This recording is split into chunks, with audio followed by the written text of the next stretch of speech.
Hi, everyone, and welcome to Funeral Service Insider, the podcast. Conversations worth having with people worth having them with. And today I'm visiting with Wanda Sizemore.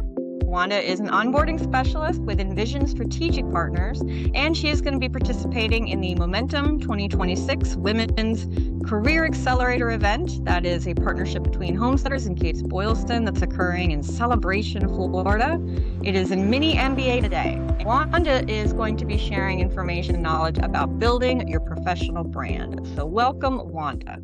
Thank you so much. I'm really excited to be here, and I'm really excited about momentum. I'm retired now, so staying involved is really important to me and continuing to give back, and that's a wonderful way to do it. Okay, so tell us a little bit about you and your career, your journey. Well, in 1997, my journey actually started with tragedy, and I lost my mother and my brother-in-law in the exact same day. And this was before I was in funeral service, and, Oh, so my sister was dealing, with the funeral home, I was dealing with the funeral home, and so I can put myself back around that table any moment of any day. That's how close you will always stay to that. But during that process, the grief that I was experiencing was so powerful that my employer was trying to set me up to terminate me because I couldn't function at work. And I talk about that a lot now about how important it is for employers to recognize when people are in that grief process that they need special care and they need special care for a long period of time. Needless to say, I was not going to get terminated, and I went looking for a position. And when I went to the local insurance agency, he said, "Well," he said, "I don't have anything for you." He said, "But," he said, "I want to introduce you to Joel Long." And Joel Long operated Showalter Blackwell Long Funeral Home in Connorsville, Indiana, small town, and he needed he what he really needed was somebody who was insurance licensed, and I was insurance licensed. But nevertheless, Joel taught me everything I needed to know. He would take me from removal to interment. And then the company was the Keystone Group. I worked for that group for 10 years. And the Keystone Group, they were just starting to form, and they hired a couple of different people to run the operation. And they recognized quickly that I loved my work and that I just kept trying to get better and better and better at it. And to get better at it, you have to recognize where you fall, because wherever you fall is where the gold is.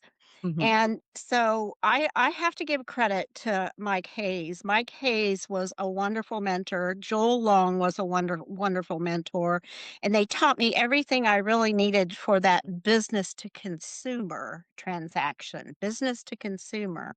They also then recognized that I had managerial skills, so they put me with other people, teaching them how to do the same thing. After Mhm. 10 years at the Keystone Group, there was an opportunity at Homesteaders, and I wanted that position. It was a business to business role. And they're very, very different. So Mhm. I was very fortunate. I got that role, and I stayed at Keystone as a regional director, Keystone, excuse me, at Homesteaders as a regional director for 16 years. The last 6 years, I was the director of training and development. And everything started from that the death of my mother and brother in law in the same day. And that Mhm. experience and propelling me through my entire career. So finding out from individuals how they started their career or how they started, anything is it's really important. I am so curious about everything, and my curiosity has really propelled me. Well, I'm sure it's helped you build relationships too, Oh my gosh, yes. Oh my because the gosh, yes. authenticity of it, right? Because people like to talk about themselves and their experiences. So when you can get them engaged and excited enough to do that, like and like genuinely be listening to that, I think that that is great for rapport building. especially in the managerial role. Being able to manage people, it it takes a little while to figure out that it certainly is not about you. It's about the role that they were hired for, but it goes further than that. It's about their family. Mhm. They if they have a family, the role that they're in, you're totally responsible for that entire family's well-being. So knowing and understanding about their family, their situation, and all that helps you manage them. It's kind of like, I probably shouldn't say this, but I will, but it's kind of like raising kids. You have to be somewhat consistent, but they're not the same. They're very Mhm. different. And remembering that along the way has been really important to me.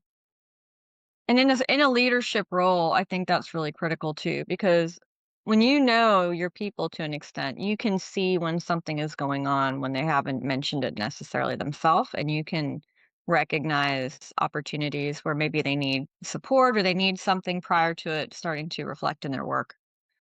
Absolutely, and, I almost 100% of the well, not almost, but 100% of the time that I worked for the Keystone Group and for homesteaders, I was managing across the miles. People were not with me. I was Mhm. working with people that were working somewhere else, so understanding what was going on in their world and being observant of that was really, really important, and I always considered myself a coach.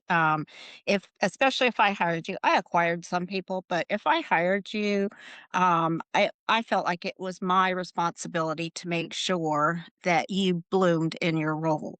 And some people, they were okay to be in their role and be really good at it, Mhm. and other people wanted to take it to the next level, take it to the next, Mhm. promotion. And me knowing that about them was really important because both of those people are really important in any company. People who are satisfied and good at their job, and Mhm. people who want to get better at their job or move to the next level. So, yeah. So what were some key ways that you managed to maintain good relationships with people you were leading that were not in your immediate vicinity? Um, I I like work to be fun too. I had one of the things that was really fun was I had a text group and included everybody that was on the team. And when I had a message that I needed to get out to everybody, I knew they were going to read my text, so I could send that text out. But what happened with it was serious and was funny at the same time Mhm. because one of the team members might encounter something that happened to them that was absolutely hilarious. And of course, we knew each other quite well, and we would start poking and jabbing at each other. So we had laughs during the day. So we stayed connected. Another way that was really important to me was we would have regional meetings, and that was the time that we did get together. So I had to make those fun, and I had to also make sure that the time that I was taking them out of the field, I mean, they were in sales, business to Mhm. business sales. The time that I took them out of the field had to be worth it. So I'd work hard at having an agenda that was really good and also more fun. Yeah, A sales is lot of definitely a different beast, I think, than, just working in a funeral home where you're more or less reactive and you're just kind of waiting on calls and you're triggered, your level of service and activity kind of ebbs and flows. But with sales, that drive doesn't take a break. And I think a lot of it too is, you're at different places within that sales process with the people or the entities that you're doing business with, right? Some of them are like, "Let's do this." Some of them need to get to know you better. Yeah. So, it's a whole thing. When you talk about plants, those are plants that need fertilizer, like, all the time. Like Yeah, and that funeral home was my client, and I never forgot that, and I wouldn't allow anybody that worked with me to forget it either, or potential client, possible client Mhm, to be. But that curiosity served me well there because I've always believed that the questions that you ask are the key to your success. So, knowing and understanding their business needs, their attitudes, everything mattered. So, that first encounter right up to, the last time I got to come into your funeral home was really important, and it was all, I developed questions, and I was very prepared, and I taught other people to be prepared. Before you go through the door, you need to consider what your goal is when you go through that door and be ready to manage it. And making little notes, right? Like this person that or this, this funeral home has this going on. So next time I visit them, I'm going to follow up Mhm. and ask how that went or provide like a continuity of continued interest to where they know that you were Yes. actually listening the last time you were there. I think that's Yeah. really helpful too, because then they're kind of pleasantly surprised. You're not just like throwing a brochure at them and here you go, buy my stuff and then leaving. So yeah, I think Without that's them, really I was important. nothing, and I felt that way, I mean, when I started at the funeral home with Joel, um I really felt like without Joel, I would be nothing. And so catering to his needs sincerely was really Hmm. important to me. And I take some of those lessons even from back then till up to now because an at-need process is different than a pre-need process. And an at-need process, this is my opinion, of course, an at-need process that you follow is designed so that you don't make any mistakes. You do not get to do a funeral over. You Hmm. cannot make a mistake. So their process is a little different. In a pre-need process, your goal is to prearrange and pre-fund a funeral. So the process is different. But I always go back to Joel saying, I need you to use this folder. And it was the at need folder. I'm like, Hmm. okay, so I did what Joel wanted me to. But once I learned that the process was different, I I worked the process. I used my own forms, but I would transfer that information over that Joel wanted me to, over to his Hmm. folder. Because without Joel, I was nothing. So that's nice that you found it, to take that extra step to accommodate him out of appreciation versus, complain about it or something. I'm sure Yeah. that he appreciated that. Yeah, well, I appreciated him. I lost him, in March of 2020, and it's very hard to lose a mentor. Mhm. I remember exactly where I was. I remember exactly what I was doing, and, he suffered from cancer and he passed away. And to this day, the individuals who have mentored me, and there are plenty of them, they just mean the world to me, and that's one of the things that I always look forward to having a platform so that I can tell them thank you. I'll tell you about one more of them if you've got just a minute that Yeah, I go can. ahead. Go ahead. Okay. So, when I worked and this was back when I worked at the Keystone Group, we, our company used Forethought product. They were our supplier, and we had somebody who was assigned to our team, and her name was Nicole. It's Nicole Wiedemann now, so anybody that hears this knows who Nikki is. She works for Dead Ringers, Paula Masters, and Nikki would stand at the front of the room and she would facilitate a meeting like nobody I had ever seen. And I can remember just watching her and thinking, when I grow up, I want to be just like Nikki. And a lot of what you learn through the years, so this is important. A lot of what you learn through the years is by seeing people that you admire and, learning from them, whether it was her teaching me or me just picking it up, whatever it was, to be like Nicole Wiedemann was just what I wanted to be. And it taught me to become a pretty good facilitator. Nice. So you get tools for your toolbox from various people, right? Absolutely. You have And I to, it's people I admire. Yeah, no, that's smart, and even if it's, not only the people in your vicinity, but I think we have now the capabilities of watching people that, we know through technology, Mhm. through books, and they don't always have to be even in our field of work, right? You can admire someone who's just super well spoken, or you could admire someone just for their abilities to, convey strategic thinking and stuff like that. So we're kind of in an advantageous position when it comes to identifying those people, and then that particular thing that they do or have that we wanna be able to emulate. And So it's also my strongest advice for individuals who are no matter where they are, what they're doing, is to surround themselves with those people that they admire and trust. Trust is Mhm. really important. And the diversity of that group is also important. You know, it doesn't have to be all women, but I think of some of the groups of individuals that I have admired and trusted along the way. It was women, and we helped each other because of the diversity, because of the different roles that we had within the company, and caring about each other. It's just my advice to anyone is to surround yourself with people that you admire and trust, and you can manage through just about everything. Oh, for sure. Quality over quantity. But yes, for Yeah. sure. So you were at Homesteaders, and I see now you're with Envision Strategic Partners. Is that correct? Yes. So tell us about what Envision does and your how you went from Homesteaders to there in your journey. It's interesting because, I live in 2 states. I live in Indianapolis in the wintertime or in the summertime and St. Petersburg, Florida, and I still wanted to work, but how do you get a job, you know, when Mhm. you live in 2 different places? And I got a call one day, and it was from somebody who worked at Envision, and they wanted to know if I wanted to help onboard their staff, their new sales staff. And right then and there, I realized and knew that somebody recognized throughout the years what my talent was. And my talent was in managing and training people. It always has been. I've always considered myself a coach.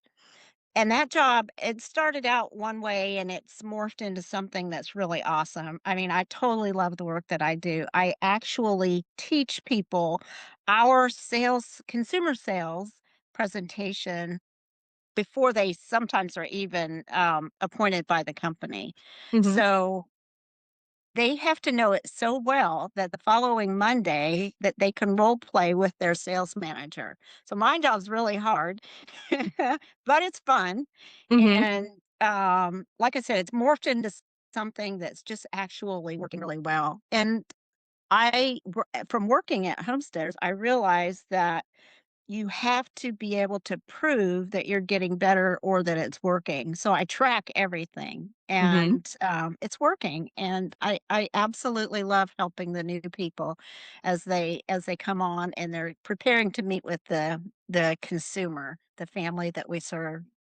Nice. And how what would you say without like hard numbers, but how do your retention trends seem to look based on the quality of the onboarding?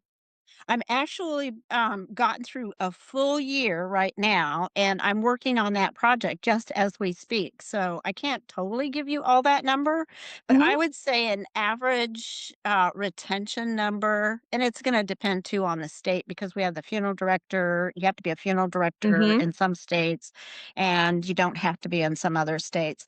I actually believe that the funeral director states the retention is better because Mhm. they have made a decision to leave the at-need side and work on the pre-need side.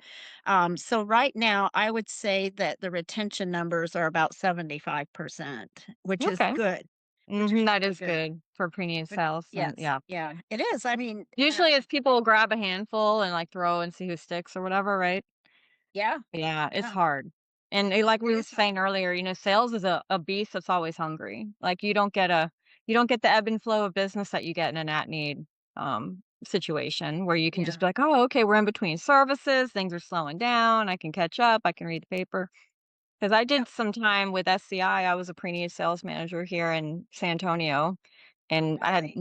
I had multiple locations. I came over from the operations at need side of the house because I wanted to have that experience and see what it was Mhm. like. Because there's this idea, I think, when you're, like, a funeral director and you see the pre-need, personnel come in, the counselors, and you're like, "Man, they're never here, I don't know what they're actually doing, they get to go on a cruise, like, what is happening?" Right? And then when you go over there and you're door knocking and you're cold calling and you're hustling and you're working the weekends, right?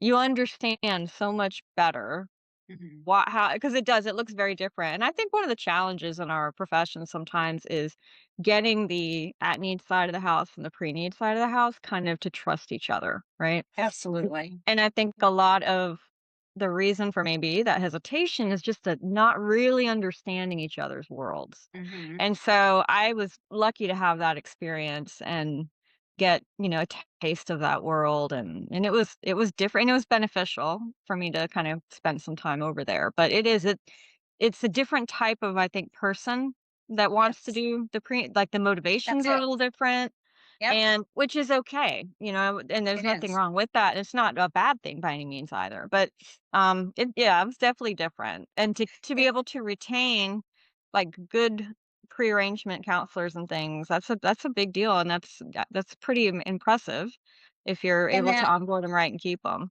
Yeah, and that turnover is part of what causes, the issues between the funeral home Mhm. staff, and it's like, "Well, how long is this one gonna be here?" Well, we hope that they're in that 75%. Mhm. I wanna continue to make that better and better and better. How I'm gonna do it, I always work with West and Spencer and our team members to, determine what else do we need to do. But it hurts a funeral home when you Mhm. lose staff members, and so keeping that in mind, that's part of what drives not just me, but anybody who is teaching individuals, how to meet with consumers. So you bring a really good understanding of both sides of the house in such a way that even as you're preparing through the onboarding process, you're able to probably give them insights to help them build those bridges with the funeral directors. I do. It's not just the funeral directors either. It's the entire staff. So my encouragement to them, because when somebody comes to work for Envision Strategic Partners, we're the sales arm. We're helping them to make the Mhm. sales, but they have to fit into that world. Remember, I'm nothing without Joel. How did I fit into that world? I Mhm. fit into that world because I recognized early on that my relationship, not only with him, but the entire staff, was make it or break it. And so one of the things that I teach new people, and just throughout that week that I'm working with them, is to get into the funeral home, and be curious about the people, find out more about them, find out about their family, build relationships with them, and long lasting relationships. Don't make early mistakes. Yeah, Yeah. I can remember going into the funeral home and I needed to get on the phone because I needed to set appointments. And we didn't have a funeral going on, so everybody's sitting in the break room. We have coffee, we have donuts, and Joel's like, "Hey, sit with us, Wanda." And I'm like, "Okay, but I got to make appointments because without appointments, I didn't have Mhm. opportunity to sell." So I got good at saying, I definitely want to sit with you guys. I need to catch up. I got to have the scoop, but I have to get on the phone at 9:15. So let's get started. So I Mhm. time it out, and they knew I was going to get up at 9:15 and leave. So I was able to accomplish both, and being able to teach people just the little ins and outs of, how to manage that relationship, because it's critical. Mhm. For sure. And it's easy to get tunnel vision about, okay, I've got to do this. This is what I like. And instead of seeing your environment as a distraction, understanding how to incorporate it into that relationship building and how it actually can positively influence your work, right? Because if they have Yes. a lead or an inquiry, they're going to feel better about calling you because they know you, right? So it's all investment in one way or another, in one form or Yeah, another. So that's quite absolutely. clever. So you are going to be a presenter and you are going to speak on building your professional brand. So tell us a little bit about what your session will entail. It really will start with how I did build my professional brand, and you don't always know in the beginning where you're going to end up. I know where I ended up because Envision called me and said, "Will you do this for us?" I ended up as a coach and a trainer. Homesteaders, when they wanted to start a new division, I ended up as the trainer. The training and development department was developed by me, and the training tools were also developed by me.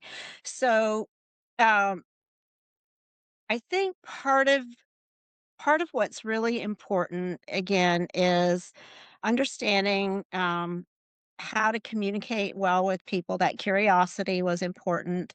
I've mentioned how I developed a lot of my skills were by surrounding myself with people that I admired.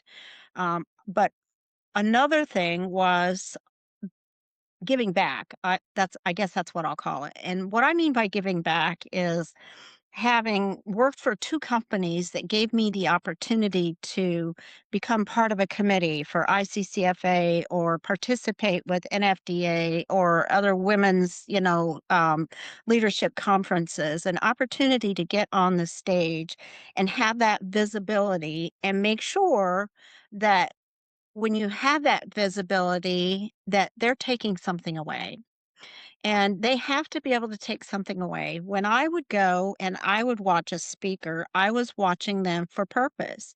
And that purpose was, what am I going to get from this and what am I going to take home and practice right away?